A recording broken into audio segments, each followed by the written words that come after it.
Typical বাঙালি মানুষজন বা typical মানুষজন কিভাবে পড়াশোনা করে, আমি যখন তোমাদেরকে বলি তোমাকে একটানা 17 ঘন্টা পড়তে হবে, 10 ঘন্টা পড়তে হবে, আমিও যখন বলি যে আমি 17 ঘন্টা 10 ঘন্টা 15 ঘন্টা পড়ছি, আমি যখন এই কথাটা বলি তোমরা ভাবো যে আমি কিভাবে পড়ি, যে আমি একটানা এই যে এখানে স্টার্ট করি, আমার এনার্জি এইখান থেকে আমি সুন্দর মতো একটানা 10 ঘন্টা, অর্থাৎ এই যে টোটাল এখানে হলো 10 ঘন্টার মার্ক, আমি একটানা 10 ঘন্টা সেই মনোযোগ দিয়ে পড়তেছি।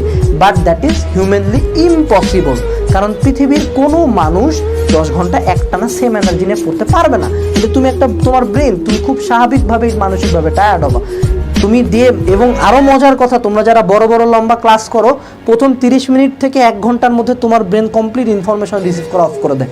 বাকি টাইমটা তুমি হুদায় বসে থাকো, কিচ্ছু তুমি বুঝো না, তুমি জাস্ট মিলাই দেখিও যে 1 ঘন্টার পরের অংশ কয়টা ম্যাথ পারো আর 1 ঘন্টার মধ্যে কতটুকু বুঝছো, ঠিক আছে? তো তাইলে ঘটনাটা অ্যাকচুয়াল গ্রাফটা কি হয়, অ্যাকচুয়াল গ্রাফটা আমাদের ব্রেন কিভাবে চলে। আমি এখানে পড়া শুরু করলাম, ঠিক আছে, সে টু সে আমি এখানে 10 ঘন্টা না যায় আমি একটু ছোট সময় দিয়ে দেখাই যে এটা হলো 3 ঘন্টা, এটা হলো পরের 3 ঘন্টা, এটা হলো পরের 3 ঘন্টা, ঠিক আছে? তো আমি যখন পড়া স্টার্ট করবো ধীরে ধীরে ধীরে ধীরে ধীরে 3 ঘন্টা করতে করতে আমার পড়ার কিন্তু এনার্জি শেষ। আবার আমি কি করলাম, আমার এনার্জি কিন্তু শেষ। এখন আমি ঘুরে টুরে বেড়ালাম, আর পড়তে ভালো লাগছে না, 3-4 দিন পর আবার বসলাম, আবার 3 ঘন্টা পড়ার পর আমার এনার্জি শেষ। আবার আমি কি করলাম, আবার পড়তে ধরলাম, ধীরে ধীরে কমতে কমতে 3 ঘন্টা পর আমার এনার্জি শেষ। অর্থাৎ আমার আলটিমেটলি কার্ভটা একটা মানে কন্টিনিউয়াস কার্ভ হচ্ছে না, আমার প্রতিবার ব্রেক হয়ে যাচ্ছে কার্ভটা, আমি একটানা অনেকক্ষণ পড়তে পারতেছি না, আমি রিয়েলাইজ করলাম।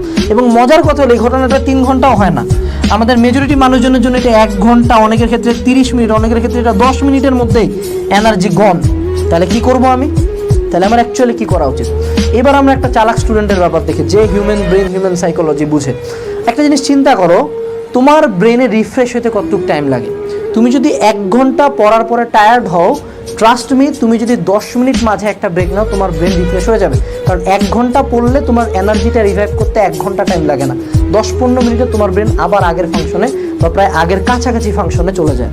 তো এইবার গ্রাফটা কি হবে, উদাহরণস্বরূপ তুমি ধরো এবার 3 ঘন্টা পড়বা, ওকে? 3 ঘন্টা আমরা টোটাল এনার্জি ড্রেন করবো না। এই যে আমি পড়লাম, পড়তে পড়তে আমার কত মিনিট হয়েছে, এখানে ধরো এইটুকু টাইমটা হলো আমার 30 মিনিট পড়া হয়েছে, ঠিক আছে? 30 মিনিট পরে আমি একটা এবার 10 মিনিটের ব্রেক নিব, এখান থেকে এখানে এইটুকু টাইমে পড়লাম না, ওকে? 10 মিনিট পরে আমার এনার্জি লেভেল আবার এই জায়গায় চলে গেছে, তাহলে আমি আবার 30 মিনিট পড়বো, এখানে 10 মিনিট ব্রেক, আবার আমি 30 মিনিট পড়লাম, তারপরে আমি আবার এনার্জি আমার এই জায়গায় চলে গেছে, এই জায়গায় একটু ব্রেক দিয়ে আমার এনার্জি আবার আগের জায়গায় চলে গেছে, আবার আমি পড়বো। সো এই যে 30 মিনিট 10 মিনিট 30 মিনিট 10 মিনিট হইতে পারে, এটা 10 মিনিট বা 5 মিনিট, যেই টাইমে হোক, প্রত্যেকের জন্য সময়টা আলাদা। এখন তোমাকে কি ফাইন্ড আউট করতে হবে জানো, তোমার কতক্ষণে টায়ার্ড লাগে। আমার ক্ষেত্রে দেখা যায় যে আমি প্রতি 30 মিনিট অন্তর অন্তর ব্রেক নিই, 30 মিনিট অন্তর অন্তর 5 মিনিট, ঠিক আছে? এবং এই 5 মিনিটে কি করবো জানো, এনিথিং ফান। এই 5 মিনিট আমি কি করে, আমি রুমের লাইটটা অফ করে দিয়ে সুন্দর মতো ফোন চালাই, এটা আমার